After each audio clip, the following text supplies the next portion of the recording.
Hello, everyone, and thank you for joining us today for the California Consultation Series hosted by Circular Action Alliance, or CAA. My name is Frances Oni, and I will be moderating today's webinar. If we can start the first slide, please.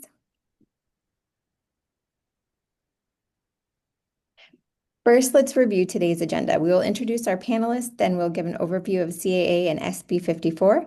Next, we'll have a presentation on eco-modulation approach with a focus on source reduction initiatives, followed by our first Q&A period. Then we will continue the presentation with incentivizing packaging innovation and the proposed approach. Then we'll have our second Q&A period. We'll finish off today's webinar by reviewing important next steps. Next slide. Today's presentation is intended for informational purposes only. CAA is not a law firm and does not provide legal advice. If you need legal guidance, please consult with your own counsel. Next slide. We want to underscore our commitment to compliance with federal and state antitrust laws. As participants, we need to avoid discussions around pricing, market allocation, or other topics that could create even the appearance of anti-competitive behavior. Next slide. Now let's meet our panelists. Emily Coven is CAA's California Executive Director. Aaron Berman is VP of Data and Analytics. Alex Chan is an EPR consultant. And Lyle Clark is an environmental business consultant. Next slide. A few housekeeping notes. This webinar is being recorded, and both the recording and the slide deck will be available on CAA's California Consultation webpage.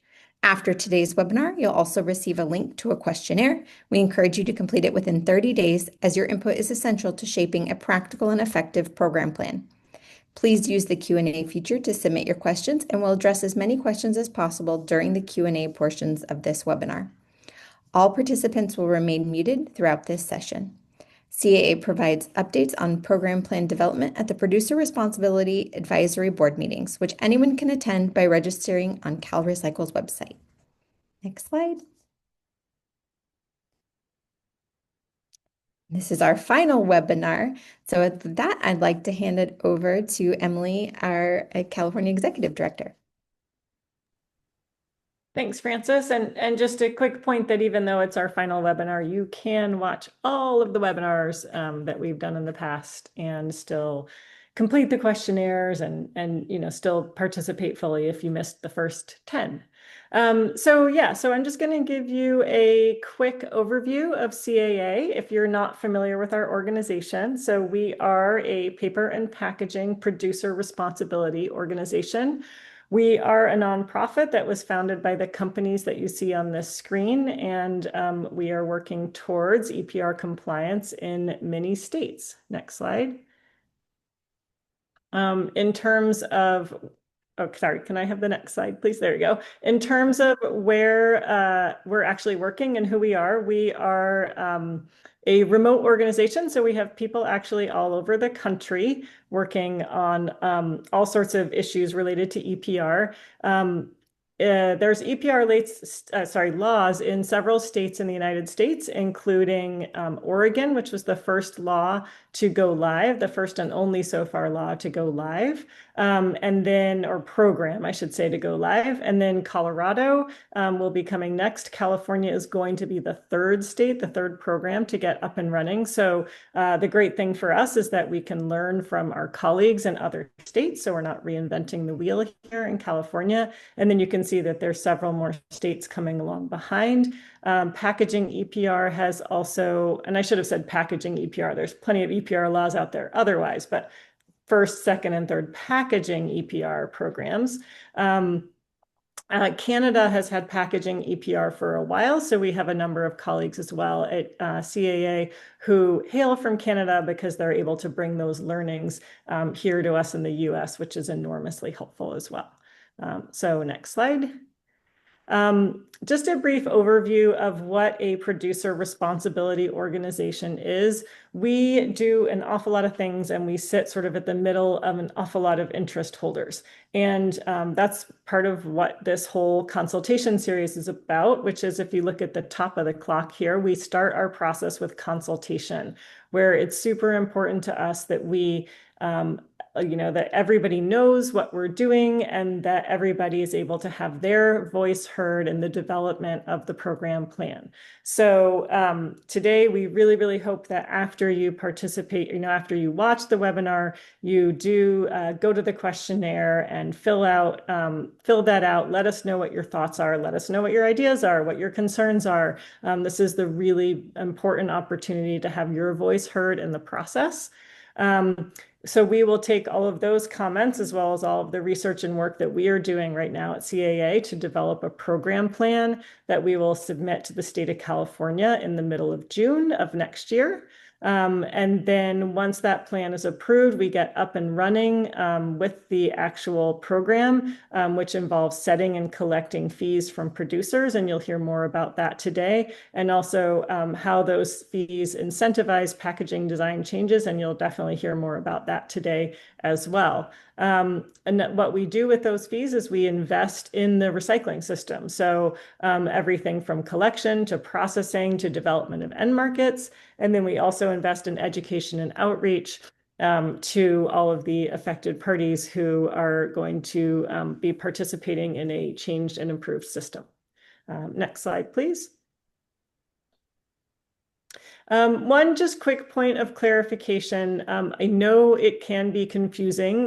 This happens almost every day. It just happened yesterday, where you're not sure whether you go to CAA or CalRecycle with certain questions or concerns, and you may go to CAA and we tell you to go to CalRecycle, and you go to CalRecycle and they tell you to go to CAA. We are working on this, and so this is just a brief overview. I won't go through the bullet points, but you can download these slides later, have a closer read. But broad strokes, we are here at CAA, we are planning and we are implementation. So we're in the planning process now. Once the plan's up and running, the program's up and running, we will be doing sort of all of the executing of the plan and implementing it. CalRecycle, on the other hand, is regulatory. So they're currently working on, the newest version of the regulations. And then once we are up and running, their main role will be oversight of CAA to ensure that we are fulfilling everything we are meant to be doing per the plan. Next slide, please. Brief overview of SB 54, very audacious and ambitious goals that we are charging ahead with here in California. So the first two goals on the slide here are both sort of industry-wide, which means that the obligation is on all of us in industry, and CAA is the pro.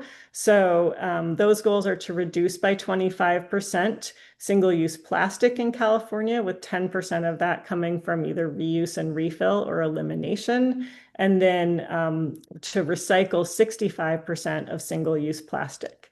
And then there's a third goal that we have, which is an obligation on individual producers. So every single producer must ensure that this is the case for their own packaging, which is that 100% of it must be recyclable or compostable by 2032. There are some interim goals with the law in 2027, 28, and 2030. I won't go into those, but ultimately, when we look at our plan that we're putting together now, we're really focused on this endpoint to make sure that we get there with all of our program activities. Next slide, please. So in terms of what we're asking from you all today, after the webinar, please, please, please fill out the questionnaire. Let us know what your thoughts are. Does this work for you? Do you have further questions? Are there things we need to clarify in the plan? Are there things you'd like us to consider in the plan? We'd really like your ideas, your big ideas, your small ideas, your good ideas. there's no bad ideas at this point. We're still very, very open to how we do things. We do have some limitations, which I've tried to depict here in terms of we can't do just anything on the planet. So we're very much bound by statute, like what's written in the law of SB 54, as well as the regulations. And so there may be some great ideas, but they don't pertain to the goals of SB 54, what's written in statute, and we can't really focus on those. We're bound by time. So there may be some great ideas that would take 25 years to get in place, and we have 5. So we really have to limit what we plan to what can be done by 2032. We have financial constraints. We don't have infinite money to do all these things with. So we have to be really careful about what's the most cost efficient way to deploy the fees to change the, to hit the targets. And then we're, of course, still within uncertainty. So we don't have final regulations yet. We hope to have those soon. And in the meantime, we are doing the best we can. Final note, just wanted to say, California, so you can go to the next slide, sorry.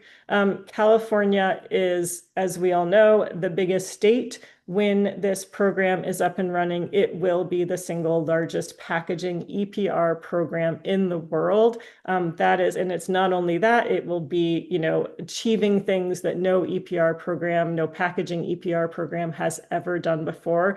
This is an enormously exciting and huge opportunity. And for you all to be involved, just please know that not only are you going to impact this large program, but you have an impact beyond California. So lots of people around the world are watching California to see how it goes here. And I really think a lot of what happens here is going to inform how packaging EPR evolves in other states and in other countries. So your participation today not only is going to help, with all the 40 million people and all of the stuff that we have here in California, but potentially far, far beyond. So with that, please participate. Please fill out the questionnaire, and I will hand it over to the team to talk through the specifics of eco-modulation.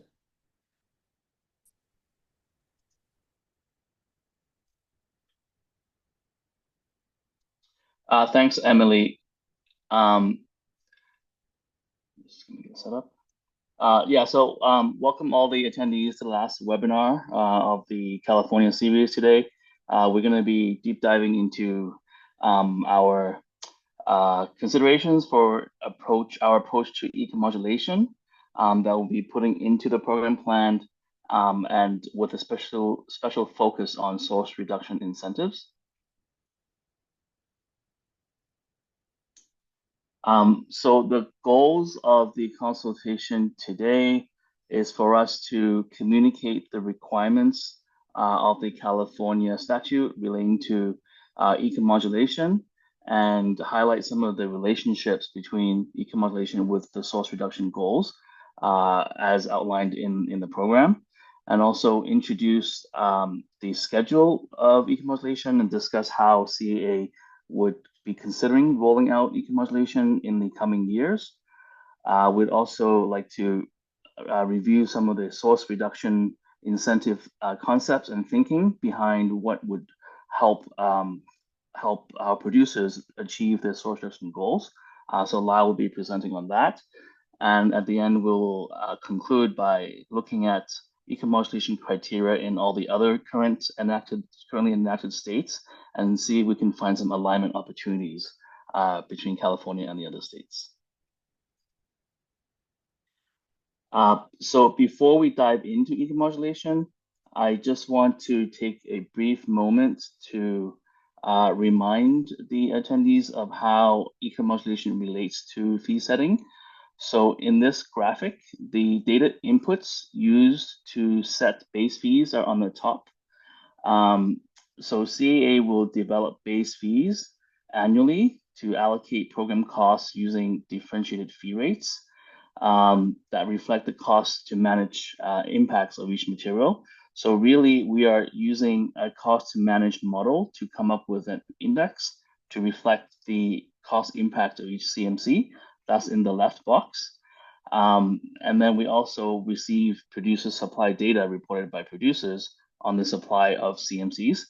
And so what we are doing is weighting the producer supply with the seed cost to manage index in order to come up with an apportion of the total program costs to each CMC to come up with a base fee rate.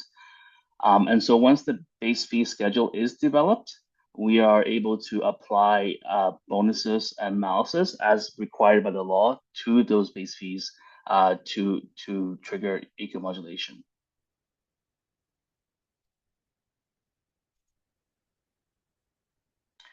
And so I just want to take this opportunity to quickly walk through the requirements of eco-modulation in SB 54 in a summarized way.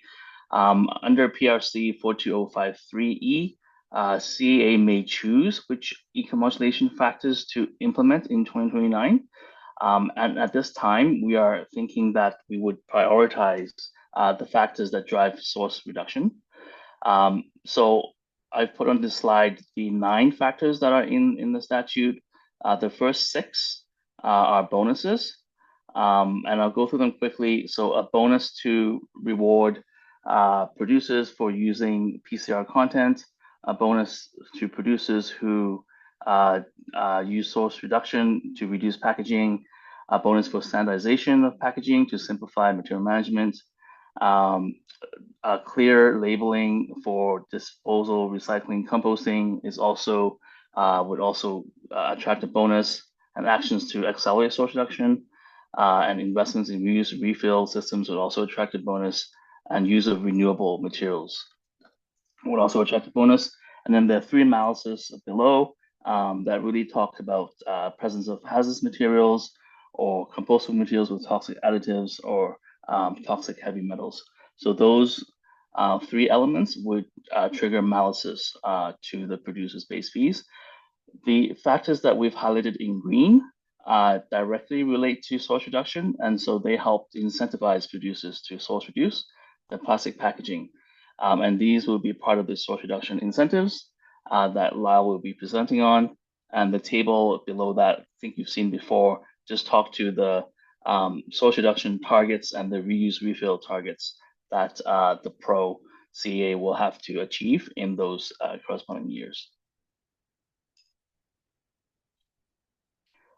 As far as the timing of eco-modulation is concerned, based on the current draft regs, CAA would have the flexibility to introduce material weight-based fee structures and eco-modulation factors. So the 9 that we just saw on the previous slide in the 3rd year of program operations. CAA has the option to choose which factors to implement in 2029, the 3rd year of operations, and we may consider choose some factors over others in light of harmonization with other state programs, which we'll discuss at the end of the presentation. But we do recognize that there is an immediate need to introduce incentives for source reduction because the goals for source reduction are very ambitious. And so this is what we'll be discussing today. Here is a proposed schedule for eco-modulation. As we see in year 0, that's really 2026, when CAA will be submitting the first program plan, the program plan with a draft fee schedule within it.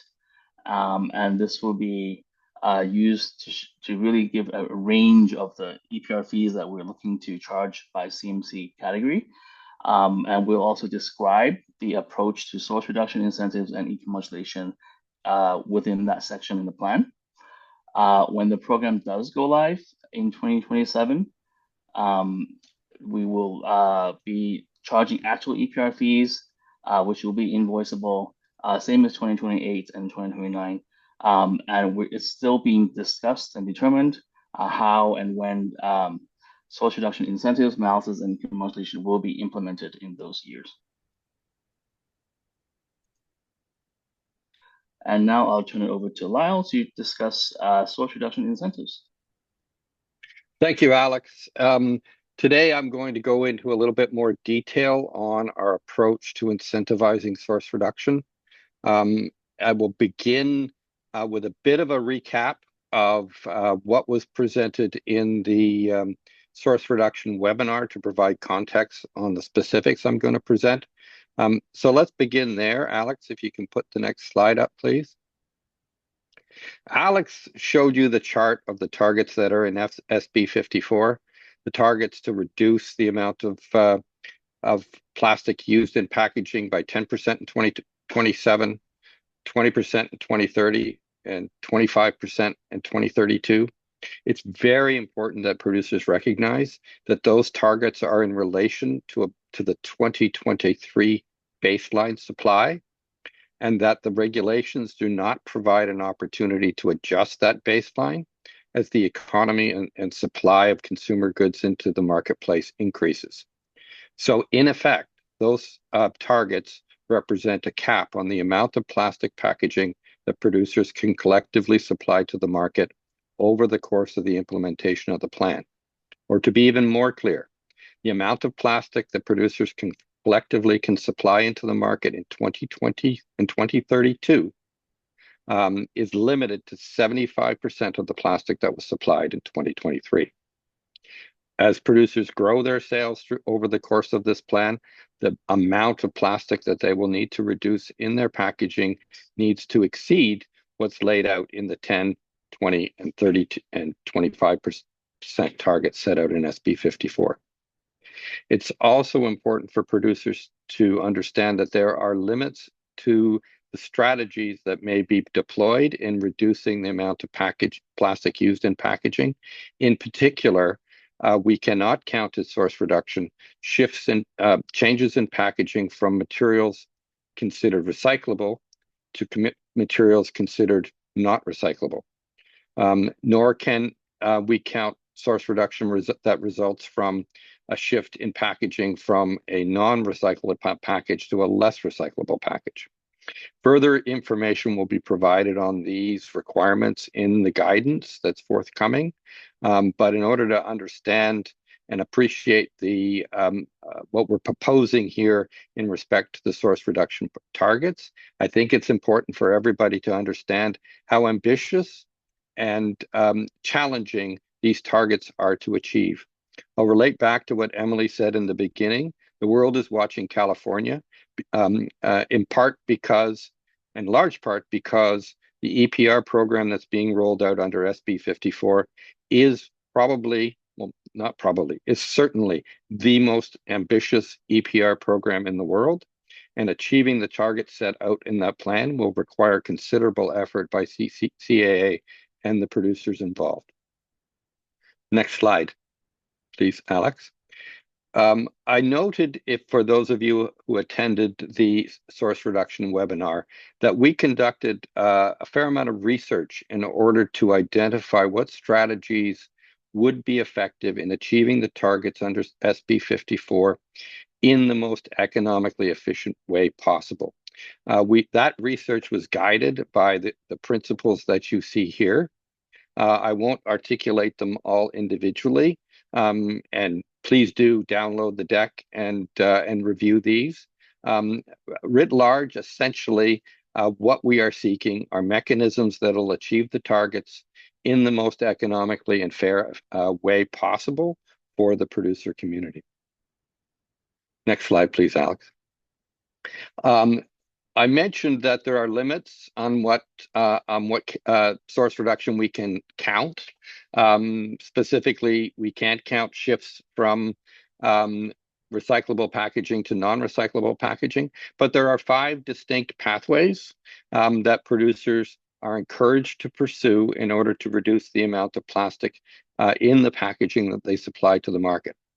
These include shifting products from single-use to refillable and reusable packaging, for which there are specific goals, as noted. Secondly, would be to eliminate a component of packaging on a product. As you know, products can contain many different individual plastic components. So one pathway to source reduction is to eliminate elements of the packaging on the product. There are specific targets tied to refillable and reusable packaging associated with elimination as well. It's important to note that to be elimination, the source reduction has to involve removing a particular component of packaging from the product and replacing it with nothing else. The third pathway is to shift products to a different material, a non-plastic covered material, to the extent that you reduce the amount of plastic in your packaging by shifting to a package format that either uses no plastic or less plastic. The amount of source reduction achieved as a result of that shift can certainly be counted towards our source reduction goals. Finally, strategies such as concentrating product and right-sizing the packaging to the size of the product, shifting to bulk and large formats, all of these strategies can reduce the amount of plastic that is supplied relative to the volume of product being supplied. And that is another pathway that is being encouraged for producers to reduce the amount of plastic they use. Finally is what is called alternative compliance. Now, this doesn't actually reduce the amount of plastic that enters the marketplace, but it does reduce the amount of virgin plastic that enters the marketplace, and it is dubbed alternative compliance for that reason. And that is essentially substituting virgin plastic in your packaging with plastics sourced from post-consumer recycled sources. So all of these 5 different pathways are pathways that CAA is required to track in the achievement of the goals, and we will be asking producers to report specifically on their approach in each of these 5 pathways. Thank you, Alex. Next slide. And so also presented in the source reduction webinar is our overall strategy towards achieving the source reduction goals. And there are these, we considered a whole variety of potential instruments that would encourage producers to source reduce, and we landed on the instruments that you see here. So as Alex mentioned, there is a material cost-based approach to setting base fees. Base fees certainly represent a cost of using plastic in packaging, but it's also a cost of using any type of packaging. And so our research quite clearly demonstrated that that the base fees typically applied to plastic packaging or all packaging in the marketplace does not achieve the kind of source reduction that California is looking for under SB 54. So we looked at these 4 other levers. The first and easiest to implement would be bonuses provided to producers who deploy specific high priority pathways into their packaging innovation strategy. And so the first set of bonuses we will be considering would be bonuses on the use of post-consumer recycled content and bonuses for shifting sales towards reusable or refillable formats. The next lever is to look at the targets that we are required to achieve for the deployment of reuse, refill, and elimination. These represent minimums. We must, for example, by 2027, 2% of the source reduction target needs to be achieved through the deployment of RRE. That's reduce, refill, and elimination. So the first lever is to establish minimum requirements for producers to deploy RRE and apply malices to amounts of material that are supplied above that minimum. Similarly, looking at it from the other perspective would be to establish caps individually on producers on the amount of plastic that can be supplied to the marketplace, and applying malices for pounds of plastic that are supplied to the market above those caps. As I indicated, our research demonstrated that simple fees on every pound of plastic put into the market would not have the effect of achieving the kind of source reduction we're looking for.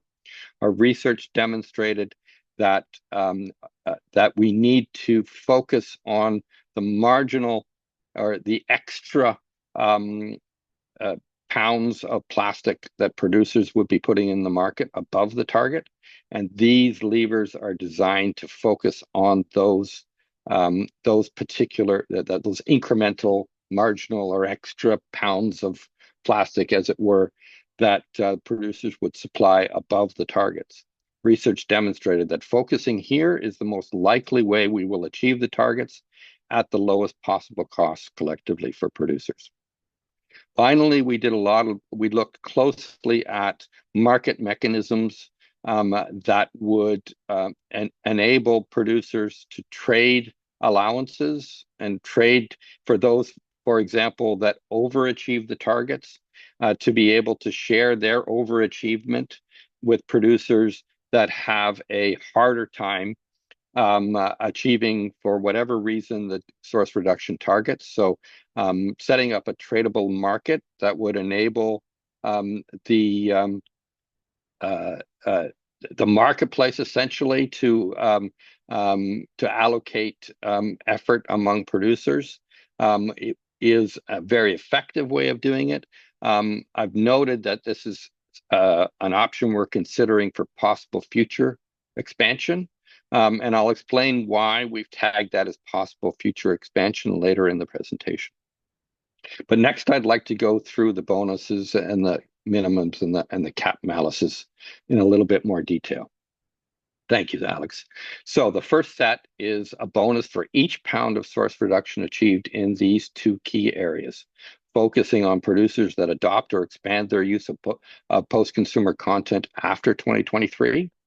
And secondly, for producers that shift products to reusable and refillable containers or eliminate a plastic component after 2023.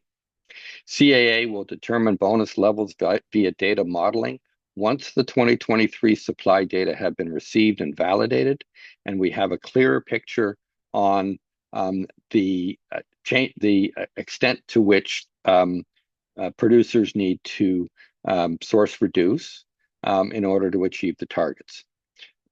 Eligibility criteria and measurement methodologies associated with these two bonuses will also be forthcoming in the weeks to come. The next target, the next lever is to set minimums and caps. Minimums for the deployment of reduce and refill and for eliminating plastic, and maximums for the amount of plastic material that producers individually by weight may supply onto the market. Our draft incentive approach that we're presenting to you today would levy an additional fee on top of base fees on each pound of plastic covered material for which a producer fell short of the minimum to reuse, refill, or eliminate, or exceeded its cap by weight. Next slide, please. So how would the malices work? So again, I'm going back to the research. In order for a combination of caps and malices to be effective, the malices will need to be at levels sufficient to motivate strong effort from producers and ensure that all contribute to achieving the goals of SB 54. We will be modeling our supply data to determine the level of malice necessary to overcome producers' elasticity to change. And by that, we simply mean that change it will be difficult, change will cost money, and therefore, in order to promote and encourage the change to happen, we will need to set the malices and the caps in a way to overcome producers' natural tendency to continue with the packaging that they're using today. At the end of the day, if the targets are going to be met, substantial changes are going to need to be made to the majority of products that are sold into the market in California today. We understand that that um, uh, that determining appropriate balances will be a difficult and complicated process involving economic modeling. And to date, the data we have to do that is quite limited. The data will get better when we receive producers' supply information for 2023, and each subsequent data set received by CAA will improve the data that we have in which to calibrate the balances to achieve their impact at the lowest possible cost to producers. As I said earlier, we will also be exploring ways in which the effort needed to achieve the goals of SB 54 is equitably shared among the producers, i.e. a key strategy for doing that is to allow for tradable allowances in which those producers that are able to overachieve the targets can effectively sell credits to those for which it costs more. I'll finish this with a little reminder from the next slide, please, Alex, from the source reduction webinar itself, that while allowance trading can be, as our research shows, a very economically efficient way to achieve the targets in SB 54, but it does require that a critical mass of producers overperform in their pursuit of source reduction to create enough credits or allowances that then can create a market, critical mass of supply to create a market from which other producers can purchase the allowances. There's a significant amount of work and research that needs to go into developing a trading mechanism for this. And as I said, we will need to see a critical mass of overperformance developing in the marketplace. But we will be looking at these issues over the course of the next months in order to make sure we're prepared for that when there's a sufficient supply of credits in the marketplace to enable trading to occur. So with that, we're going to pause at this moment to see if there are any questions from the group specific to the presentation so far. And I'm here to answer. Thank you. Erin, I think, yes. Yes, so we just as a reminder, please submit your questions through the Q&A feature at the bottom of your screen. We have many questions that we've received already, and we will try to get through as many as possible. And with that, I will turn it over to Erin. Yeah, great. Thanks so much. So there've been a few questions about PCR, and I'm curious if there was some about how whether or not that needs to be sourced in California or in the US, and kind of how that calculation is worked. Does it limit that to 8%? So those are kind of a combination of a number of different questions. Very good questions indeed. The legislation requires that the deployment of PCR that we can count for source reduction has to be third-party validated. And CAA is currently looking into how to make sure that those third-party validation mechanisms exist, so that, and we'll be communicating those out to producers as part of our guidance. And secondly, in terms of the deployment of PCR, the limit of 8%. So just by way of context, if you look at the target of 25% for 2032, for example, the alternate compliance of PCR, we at CAA can count 8 of those 25% as alternate compliance through the use of PCR. But that cap applies to CAA and the producers collectively. If one producer achieves 10% and another does 6%, and it averages out to 8%. As far as CAA complying with the target, that's fine. There are more details certainly in calculating this that we are currently looking into, and more information will be supplied.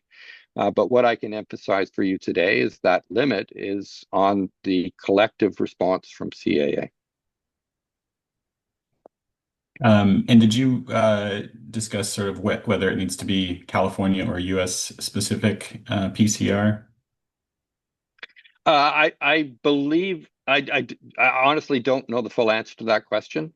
It's part of what we're researching in terms of the requirements for PCR, and there would be more forthcoming from CAA in the next weeks and months on that subject. Yeah, it's certainly something that I think we're interested in, trying to incentivize U.S. Produced or maybe North America produced PCR, but it is something that we haven't. We will come out with sort of official guidance on it over the coming months. There's a few questions about kind of the individual source reduction plans, and so I'll read one that kind of has some pieces that others have asked about too. It says, for a producer's source reduction plan and on ongoing reporting, is the 25% reduction in weight and number of components of plastic by 2032 at an aggregate level or an individual item level for a given producer? For example, will a producer need to show at an individual level that components or weight were reduced, or if weight components go up on an individual item level for some items, but overall the producer can show the required decrease in components and weight, would that be sufficient? That's a very, very good question. So the compliance with the source reduction targets under SB 54 is ultimately the responsibility of CAA. However, CAA cannot achieve the compliance it needs to achieve collectively for producers unless the producers individually pursue source reduction aggressively and on average achieve the source reduction targets that we're talking about. This is what's informed the development of the incentive program that would involve CAA setting minimums and caps, minimums for reduced refill and elimination, and maximums for total supply on each individual producer, and attaching economic levers associated with those caps in order to break the elasticity and encourage the sort of innovation and the extent of innovation that will be required in order for these targets to be met. In terms of an individual producer, sort of the same logic applies. If the amount of supply for an individual producer is capped at a particular amount, that doesn't necessarily mean that every SKU, every product that producer puts into the market needs to be reduced by 25%, but collectively its products into the marketplace would need to be reduced to the maximum and to the cap in order to avoid paying the malices that have been proposed here in today's presentation. Yeah, so I think that's a good point. And I think a few questions have come in, I think, just to kind of make sure we're clear with everybody. The malices, the source reduction malices, do those apply to both plastic weight and number of plastic components? That's a very good question, because I think there was a phrase in the slide that I realized wasn't clearly articulating our intent. We do not yet and don't expect in the early phases of this program to have sufficient information on which to establish caps and malices associated with the deployment of plastic components. And we don't know, because this is unprecedented, whether or not simply establishing a base fee on plastic components will be sufficient to drive the reduction we're looking for. So at this point in time, we're not contemplating caps and malices on the deployment of components. But they would still need to meet the 25% reduction in number of components and by weight. Is that correct? Absolutely. The expectation is to achieve 25% reduction in both areas. I was just indicating that at this point in time, we don't believe that we need to establish malices to get the kind of reduction in components that SB 54 is looking to achieve. Yeah. Indeed, in many ways, the component reduction may be one of the earliest pathways for many producers to achieve source reduction and to achieve elimination on the other targets. So probably the lowest hanging fruit is the deployment of PCR on one hand and the elimination of, shall we say, components with less utility that would help to achieve the source reduction. Are producers required to use all 5 pathways for source reduction, or can they use just one pathway to meet the 25% reduction? Very good question. Producers should pursue the pathways that make the most sense for their business and will enable them to achieve the source reduction expected of them in the way that is most economically efficient for them and best for their customers. So no, you are not required to deploy all of the pathways. We are required to track progress against all 5 pathways, so we will be asking report on that. With one exception to what I just said, there are minimum requirements and minimum targets set associated with reduce, refill, and elimination. So all producers are expected to pursue those goals aggressively. And are the minimums and for reuse and refill and the caps, the malices above the caps for source reduction, are those going to be sort of unique to each company, or are those going to be the same for all companies? That's a very good question, and it's a matter that we intend to do more research on as we proceed through the development of the program plan. Yeah, so more to come for that. I know there's a few questions around it, and it's something that we're definitely exploring and want to, figure out the most equitable and fair way to achieve this. And certainly the reason, the legislation was written the way it was to try to, kind of get at, differing companies will have different abilities to do some of the different source reduction pathways. But how to, kind of set that up is certainly more work is needed to figure that out. Yeah, well, it wasn't something that we could do the research on and come to conclusions on for this webinar, but we are aware of the importance of this, and the next tranche of research that we will be doing in this area will focus on that very issue. And can I just quickly address the previous question, Aaron, around the 5 pathways? The 5 pathways are deployable to help achieve the source reduction. But just reminded that for PCR, there's a limit to how much the PCR pathway can be used to achieve the source reduction target. So it's only up to I think 8% allow of the target. Yeah, but can be achieved using PCR. But that applies to the producers collectively, not individually. Right, collectively. But yeah, I just want to flag that.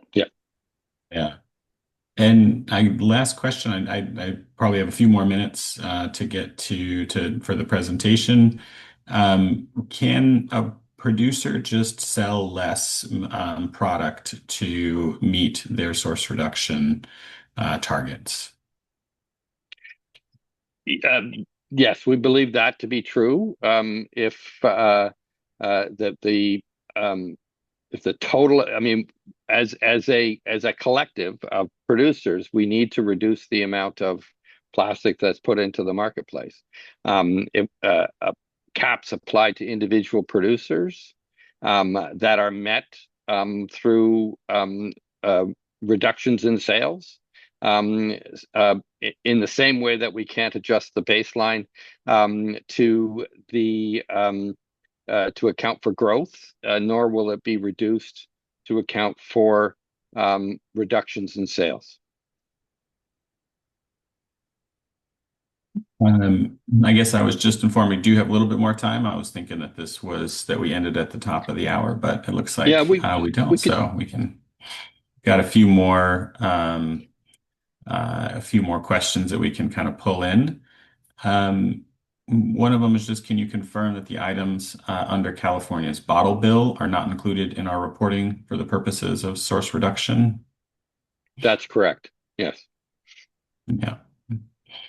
And then can you talk a little bit about sort of, what happens if producers have been reducing their packaging, kind of prior to 2023? Is there any way that that can count for their source reduction that they've done so far? Yeah, that's a very good question. And in fact, we have an obligation at CAA to consider efforts that have occurred prior to 2023. But similarly to the fact that the 2023 baseline can't be adjusted to account for growth, in order to qualify for a credit or a recognition for effort prior to 2023, we would need to have seen an absolute reduction in the amount of plastic supplied between 2013 and 2023.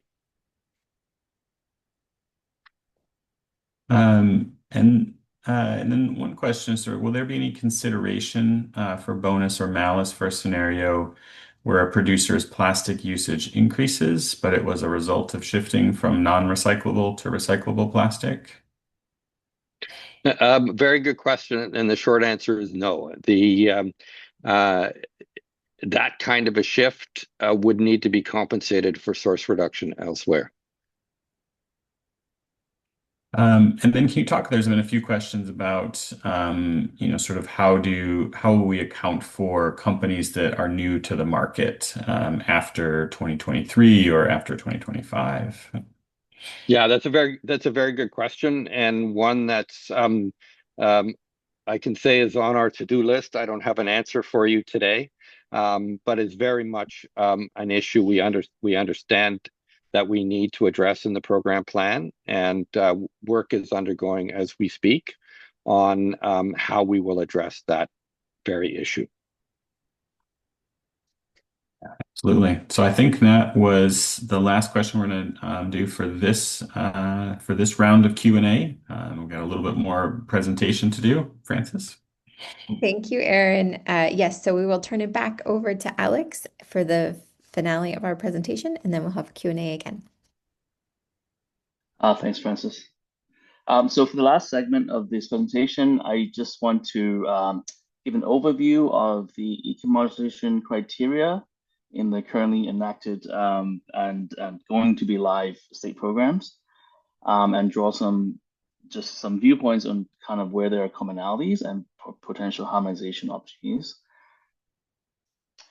So at a high level, if we look at the 3 states that are currently live or going to be live very soon, in Oregon, there is a focus on life cycle analysis to be used as the basis for eco-modulation, where greenhouse gas reduction and other factors surrounding the product and its life cycle are being used to determine bonuses for producers who choose to do an LCA analysis and to show impact reduction using an LCA analysis.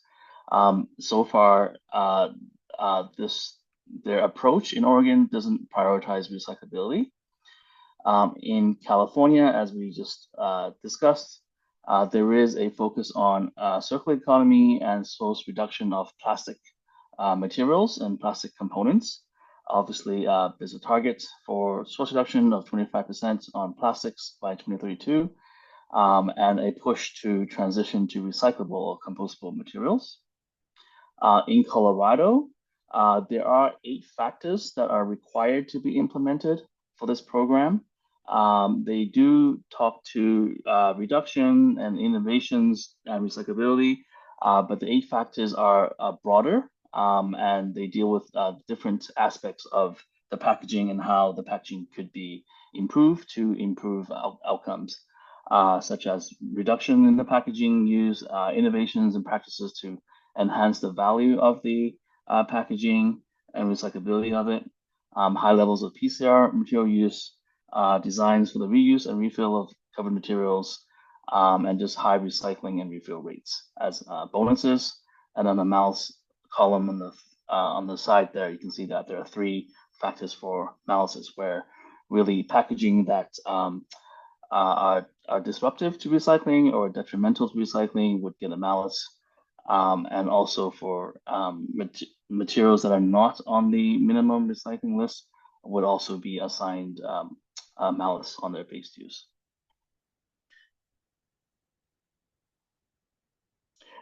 And here is just another more of a side-by-side view of the actual detailed criteria that we see in the 3 states. So we see that the factors that are in green, we see alignment between the 3 states. And that for us is good for producers because it creates a consistent signal for producers on what they should do to their packaging across all state programs if they do business in all state programs in order to benefit, take advantage of these bonuses. Where we see misalignments are the factors in orange. So, for example, in California, there's a factor for labeling and instructions and certified compostables without toxic additives and use of renewable materials to make plastics, for example. So these are unique to California's state laws, and so these are not found in Colorado or Oregon.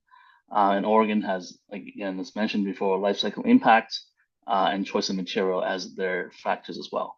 And then there's also some misalignment under malices that we can see there. I think the key message we're getting at here is that as CAA, we are examining all the requirements in each state program and looking for ways to create a consistent and harmonized approach to eco-modulation. And so let me just get to the next slide. So we do realize California is a first of its kind EPR program with very unique goals and criteria for eco-modulation. And there are commonalities with other state programs. So when we are doing our internal analysis and to propose which eco-modulation factors we want to put into the plan, we'll strongly consider harmonization opportunities with other state programs so that we can create consistency in the incentives and disincentives that we would like to introduce for our producers for them to make good packaging decisions. And there's a work stream underway internally just to come up with the right criteria and the basis of the selection of the criteria based on EPR principles and objectives. And we want to leverage fair and measurable criteria to do this, to promote circularity for these programs. And just a quick sneak peek of what we are considering right now is potential harmonized eco-modulation criteria. There's the top 4 that we're definitely looking at in the left column there. So PCR content, source reduction, high collection and recycling rates of the material, recyclability of the packaging, and eco-design of the packaging. Because eco-design would lead to improvements to the packaging that advances recyclability. So these 4 are being considered as ideal and criteria to be harmonized because they do align with EPR goals and principles, and they help promote circularity and drive outcomes, and they're practical to measure, and they're supported by design and verification standards. And I think conveniently, most of these are found in all the state programs. So this again creates consistency and scalability for our producers. So with that said, I've reached the end of the presentation, and we can open up for the next segment of questions. Thank you, Alex. And again, a reminder, please submit your questions through the Q&A. We do have many, many questions. So again, we will try to get through as many as possible. And I'll give it back to Aaron. Thank you. Great. There was just one question came in. It said that I think looking at the slide comparing the different states, it said, my understanding is that Colorado's draft regulations also include a bonus for labeling and labeling instructions. That may be the case. Aaron, I think that came in the latest regs or rules. Yeah, I do think that there's, I try to keep up on all of this, but I know that there's some factors that Colorado CDPHE, the regulator there, is looking to introduce. Those are going to be delayed in terms of their implementation, but I think they have released some of the factors that they would like to use. So I do think there is some of that. I think from our perspective, I think we do want to kind of have bonuses for labeling and instructions to kind of get consumers to be able to kind of do the right thing with their packaging, but we want to make sure that those are national in scope, and so that each state can't have their kind of own labeling instructions. So we're going to see if we can kind of continue to move the industry in that direction. So Colorado and California both push recyclability, which seems overlooked based on the presentation today showing eco-modulation's focus on source reduction. Can you talk a little bit more about that? Yeah, I think it's definitely not overlooked. Recyclability is one of the core tenets of EPR. So we definitely want to do what we can with the fee schedule and eco-modulation to drive that, to incentivize that. I think where the focus today has been so much on source reduction is because there are hard targets on the Pro to achieve source reduction targets. And so a lot of the thinking around incentives today has been around that subject. But we are not neglecting recyclability and other important factors as we consider what we want to propose as factors in the plan. And if there's any feedback on particular factors you feel is important, please send them through the questionnaires on this webinar at the end as well. Yeah, if I can add to that, Alex, from the source reduction perspective, as I indicated early on in my part of the presentation, we cannot count as source reduction a shift from a recyclable packaging format to a non-recyclable packaging format. And that is definitely a challenge because the first reaction of some producers to reduce the amount of plastic or packaging of any sort that they use is to move towards package formats that include, for example, films or laminate films, which tend to require less packaging per quart or pound of product. So it is important, I think, that we do what can be done to ensure that the widest range of packaging alternatives are available to producers for source reduction. And that means finding a pathway to make package formats that aren't currently considered recyclable in California for them to be considered recyclable. And there is a material strategy that is being developed by CAA in this regard. But to Alex's point, while we emphasize source reduction today, we are still very much attuned to the need to promote recyclability within California. Yeah, absolutely. Thanks for that. And so there's a number of questions about, hazardous chemicals or toxic chemicals. And here's one of them I can read. It says SB 54 statute requires that eco-modulation fees address toxic chemical concerns. And how does CAA plan to address that? Yeah, I can take that. I believe the toxic chemical malice is one of the 9 factors in the statute. And as mentioned before, CAA has the option to select the factors they would like to prioritize and roll out first.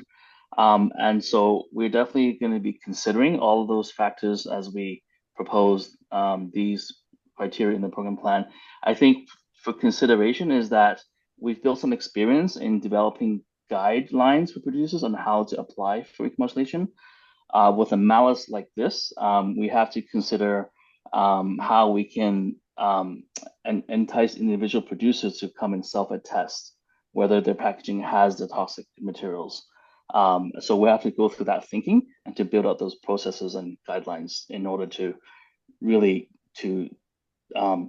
make sure that we are capturing everyone who should be paying that malice to come in to report. So anything to yeah, add, Aaron? Yeah. no, I think it's something that, I think there's a few other provisions too that are more around kind of, items that are detrimental to recycling. And that was something that we talked about in the fee webinar is that we'll be including, we'd be working on including those, those types of factors into our fee setting methodology. It's certainly, the sort of the level that California is looking for is I think in many ways unprecedented in terms of like the level of detail and the level of factors that they would like to have considered for fee setting. And so we're going to be trying to attack as many of these things as possible. Is just a quick question, source reduction target applies to plastic only or all packaging?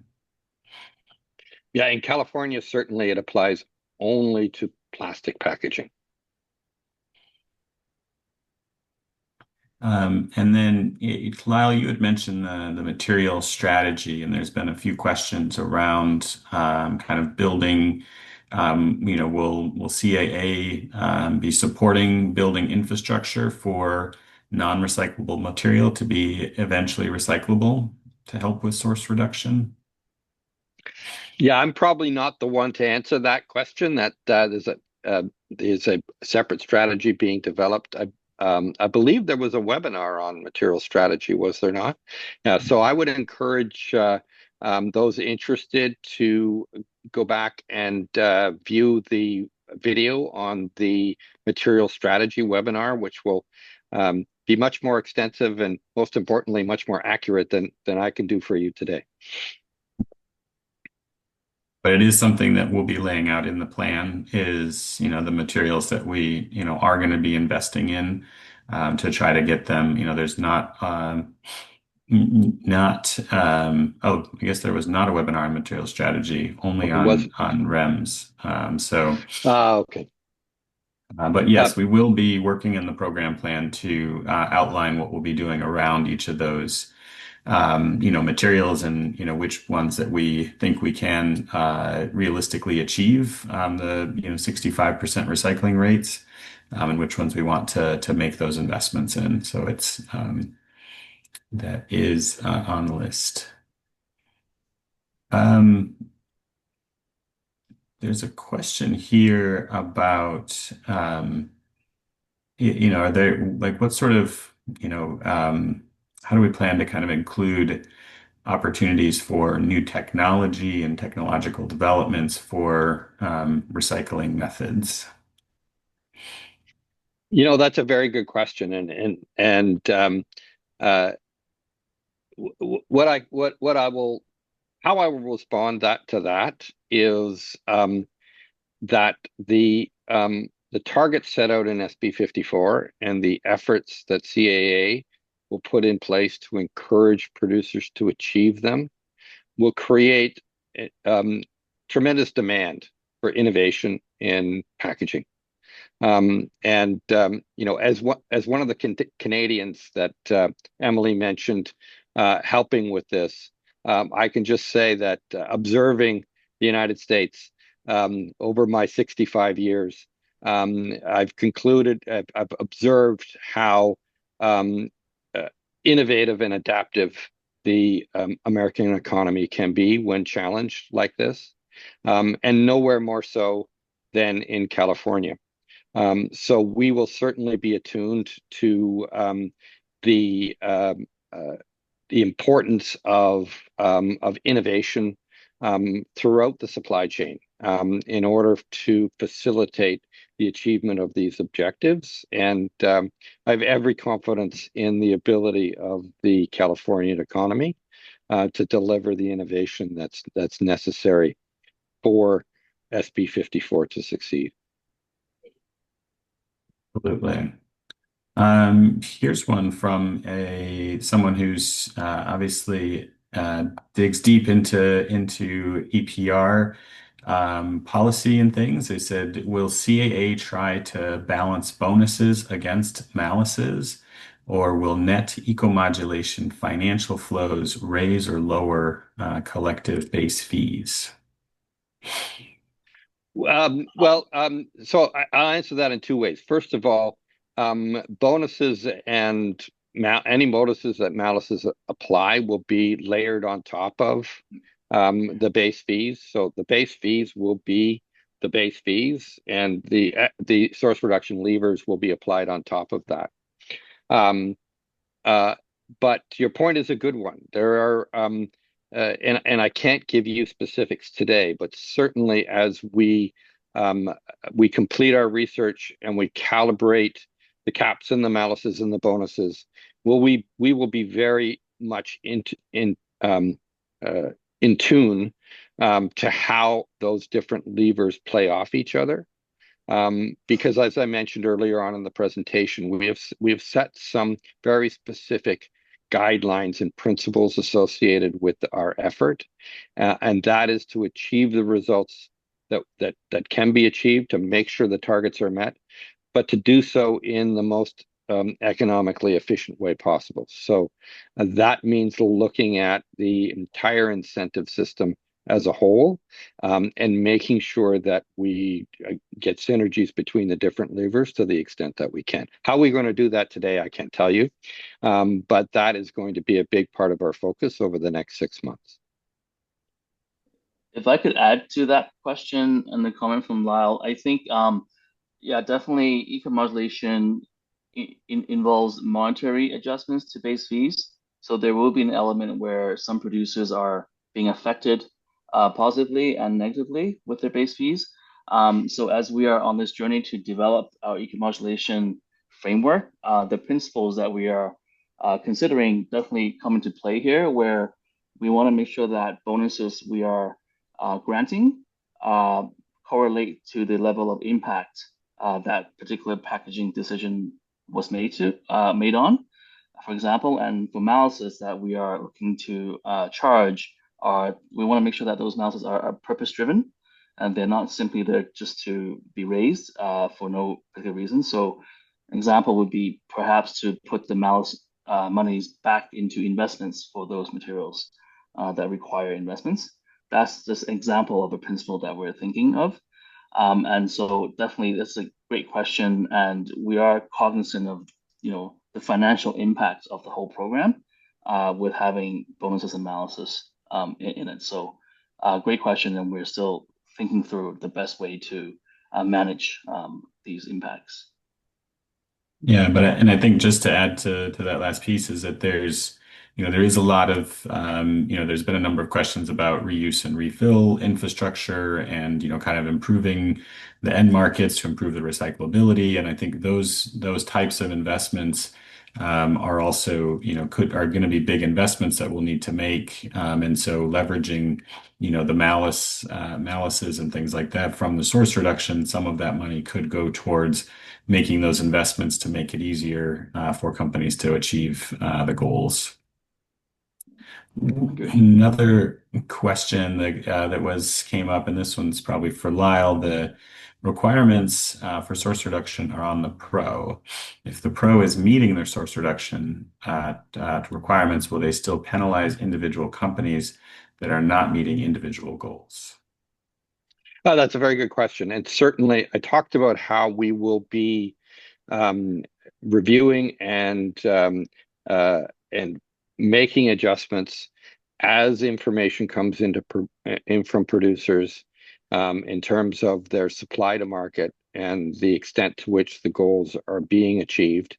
And certainly, if we have no desire to raise revenue from producers to go beyond the targets that have been achieved, we'd be, of course, happy to go well beyond the targets. But yeah, we will be monitoring the effectiveness of the malus fees and the bonuses over the course of this and making adjustments where advisable, so that we do not impose costs on producers any more than we have to.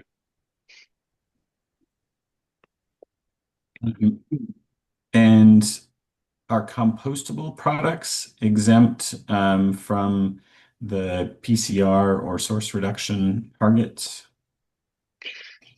Well, shifting to a compostable package format would fit within the substitution pathway set out in the pathways I mentioned earlier. And it certainly will depend on whether it's a compostable plastic or a compostable paper. The compostable plastic is still considered plastic in California. Is that correct? That's correct. Yes. Let's see what else.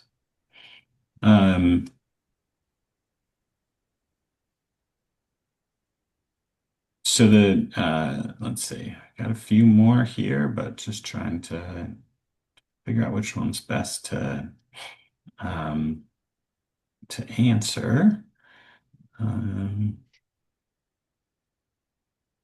There's a question about eco-design, and I think that was in maybe in your portion of the presentation, Alex, and there was a question of what does eco-design mean? Good question. I think basically high level, if a producer has done something to improve the sustainability aspect of their packaging to make it more recyclable, easier to sort, those would count towards the eco-design factor. Obviously, there's many ways to do this, and we are definitely, we are looking at how other pros have been designing criteria for eco-design and wanting to incorporate some of those ideas to what we are looking to propose in the plan. So I can't give you a straight answer right now because there are many options on how this could be done and criteria, and we are doing that research and coming up with guidelines on how this should be done. Here's one that's focused, I think. How does CAA see working with restaurants on source reduction? Is that directly or is that through distributors only? That's a very good question. And certainly we see the restaurant sector as a prime opportunity for the pursuit of reuse and refill. What I would suggest that the questioner do is have a look at the webinar in reuse and refill that was presented, I believe it was earlier this week. Yeah, and it certainly does. The producer definition is quite critical in that question as well. And so I do believe that, many of the large, sort of restaurant chains and stuff, were ones that we would be that would be, a producer directly. And then the smaller ones, though, will probably, not fall under the producer category, but would instead, we would end up working with the distributors. So we won't be working with every restaurant in the state, but certainly they would be they would be getting sort of information from their distributors as to how things are how their costs are being affected by this. Um, so there's one that says, the statute states certified compostable covered materials that do not contain toxic additives shall be subject to a reduced fee as determined by the pro. And then slide 19, they said use of certified compostable materials with toxic additives would receive malices. Can you talk about the different interpretations between these two?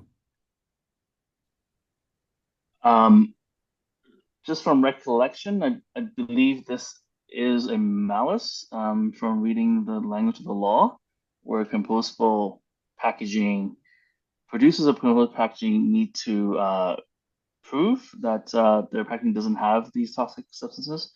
But I can definitely go back and verify if that is accurate. So I'll take that away as homework. Okay. Yeah. Great. And someone just put in one, it will be very important to make sure that the malices and bonuses are levied on or awarded to companies based on objective, measurable criteria. Will CAA share the methodology once it is finalized? Yes, couldn't agree with you more that that the approach needs to be evidence-based, and certainly that will be part of our future, detailed in the program plan that is submitted, and probably the subject of further consultation later on in this process. But the principle, of course, is very much part of our approach and what is laid out in those guiding principles I mentioned earlier. Yep.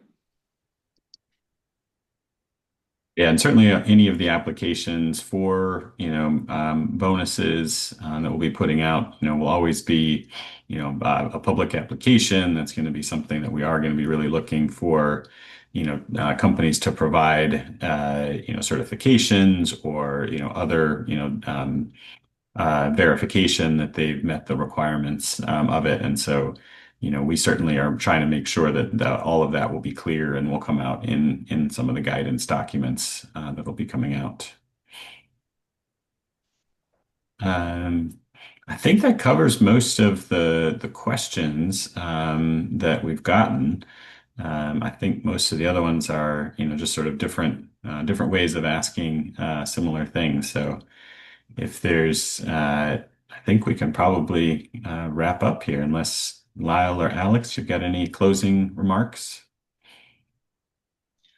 I don't. I think there were a lot of great questions, very insightful, and some of them thought-provoking. I do have one piece of verification to do on that malice, so I will go ahead and do that.